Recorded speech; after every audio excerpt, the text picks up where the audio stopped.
I think that we have long-term pain due to the lack of investment, and what is happening with the sector of EVs, so electric vehicles, is that we have there another phenomenon, which is China.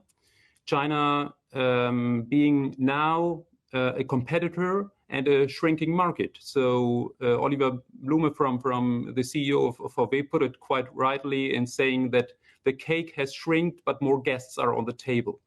And this is a problem for Germany, apart from those management errors which have been done in the manufacturing in the car sector.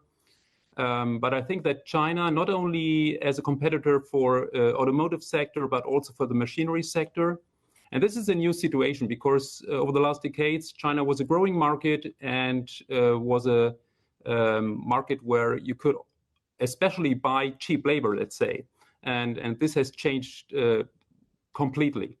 And this is, I think, at the root of the big problems of the manufacturing sector in Germany. I've got to say, we've got a lot of cake kicking around the office today. It's more cake than we can eat, so I don't know what that says about CNBC. But on a serious note, let me ask you about the ECB, because we are counting down to some action potentially. What does the Governing Council do now in terms of rates, and what's it going to signal?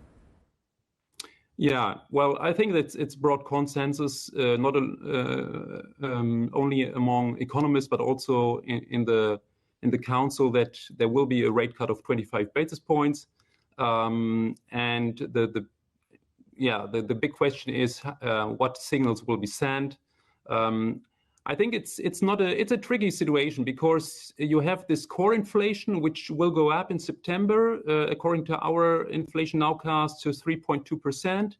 You have also the view of Philip Lane, the chief economist of the ECB, that the wage increases will be higher over the second half of this year.